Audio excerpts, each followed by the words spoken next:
তোমরা দেখছো SMS Bangla YouTube channel. আর আমি সুব্রত। সেন্ট্রালাইজ কলেজ অ্যাডমিশন 2024 কলেজের ফার্স্ট ফেজের অ্যাডমিশন নিয়ে কিছু গুরুত্বপূর্ণ কথা। যে সকল ক্যান্ডিডেটরা ফার্স্ট রাউন্ডে অ্যাডমিশন নিয়েছো বা যারা নেবে বা যারা ফার্স্ট ফেজের আপগ্রেডেশন লিস্টে অ্যাডমিশন নেবে তাদের জন্যে, আর যে সকল স্টুডেন্টরা ফার্স্ট ফেজে অ্যাডমিশন নিলে না, আর যে সকল ক্যান্ডিডেটরা এখনও ফর্ম ফিল আপই করনি তাদের জন্যে খুব গুরুত্বপূর্ণ হতে চলেছে আমার এই ভিডিও। তাই ভিডিওটা লাস্ট পর্যন্ত দেখবে, আর চ্যানেলে নতুন হয়ে থাকলে অবশ্যই চ্যানেলটাকে সাবস্ক্রাইব করবে, আর ভিডিওটাতে একটা করে সবাই লাইক করবে, আর ভিডিওটা তোমাদের বন্ধুদের কাছে অবশ্যই শেয়ার করবে।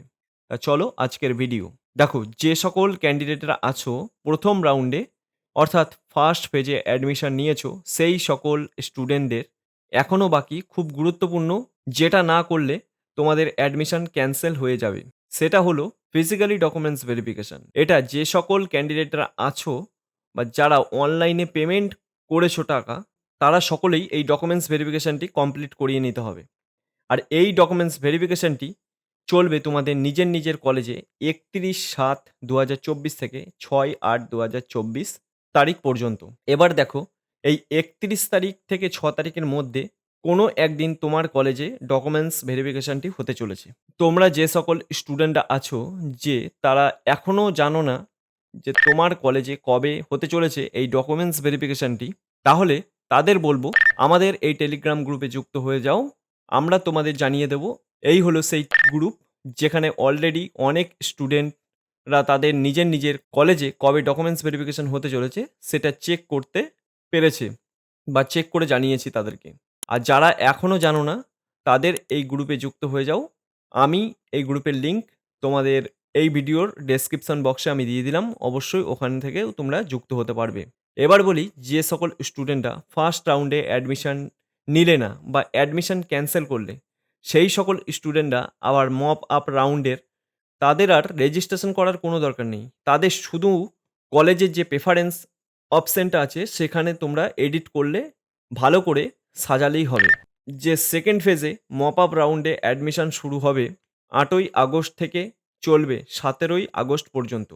এই মপ আপ রাউন্ডে যে সকল ক্যান্ডিডেটরা আছো একবার তারা ফর্ম ফিল আপ করেছিলে তাদের, বা যারা অ্যাডমিশন ক্যান্সেল করেছো তাদের আর নতুন করে মপ আপ রাউন্ডে অ্যাপ্লিকেশান করার কোনো দরকার নেই। তারা শুধু তাদের নিজেদের কলেজ প্রেফারেন্সে সাজালেই হবে বা কলেজ প্রেফারেন্সে এডিট করলেই হবে।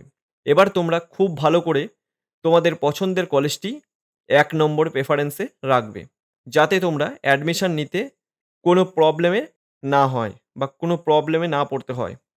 আর যে সকল ক্যান্ডিডেটরা আছো তারা কোনো কারণে তারা ফর্ম ফিল আপ করতে পারোনি, তারাও এই মপ আপ রাউন্ডে ফর্ম ফিল আপ করতে পারবে। মানে একদম নতুন ক্যান্ডিডেট যারা আছো তারাও এই রাউন্ডে ফর্ম ফিল আপ করতে পারবে। এবার দেখে নেওয়া যাক মপ আপ রাউন্ডে যে সকল ক্যান্ডিডেটরা অ্যাডমিশন নেবে তাদের মেরিট লিস্ট পাবলিশ হবে 20/8/2024 তারিখে। তাদের কলেজে সিট অ্যালটমেন্ট করবে, যেটাই তোমরা অ্যাডমিশন নিতে পারবে। 20 তারিখ থেকে 23 তারিখের মধ্যে তোমরা অ্যাডমিশন নিতে পারবে। মানে তোমাদের মেরিট লিস্ট পাবলিশ করবে সেকেন্ড রাউন্ডে, মানে মপ আপ রাউন্ডের মেরিট লিস্ট পাবলিশ করবে 20/8/2024 তারিখে, এবং তোমরা তোমাদের কলেজে সিট অ্যালটমেন্ট করবে, সেটাই তোমরা অ্যাডমিশন নিতে পারবে 20 তারিখ থেকে 23 তারিখের মধ্যে তোমরা অ্যাডমিশন নিতে পারবে। আবার মপ আপ রাউন্ডে আপগ্রেডেশন লিস্ট বা তোমরা বলতেই পারো সেকেন্ড লিস্ট পাবলিশ করবে 27/8/2024 তারিখ থেকে 30/8/24 তারিখে মধ্যে। অর্থাৎ মপ আপ রাউন্ডের আপগ্রেডেশন লিস্ট বা সেকেন্ড লিস্ট পাবলিশ হবে 27/8/2024 থেকে 30/8/2024 তারিখের মধ্যে। যে সকল ক্যান্ডিডেটরা কলেজে সিট অ্যালটমেন্ট হবে তারা অ্যাডমিশন নিতে পারবে 27 তারিখ থেকে 30 তারিখের মধ্যে। এরপর মপ আপ রাউন্ডে ফিজিক্যাল ডকুমেন্টস ভেরিফিকেশন।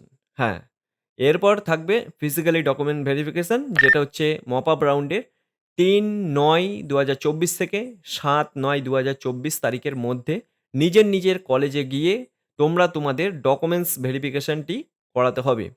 তাহলে বুঝতেই পারলে এই মপ আপ রাউন্ডের সম্পূর্ণ প্রসেসটা কিভাবে হতে চলেছে।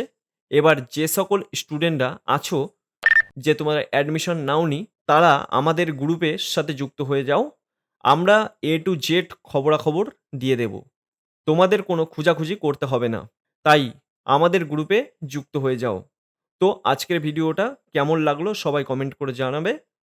আর চ্যানেলে নতুন হয়ে থাকলে অবশ্যই চ্যানেলটাকে সাবস্ক্রাইব করবে। আর ভিডিওটা ভালো লাগলে অবশ্যই সবাই একটা করে লাইক করবে। আর ভিডিওটা অবশ্যই তোমাদের বন্ধুদের কাছে শেয়ার করবে।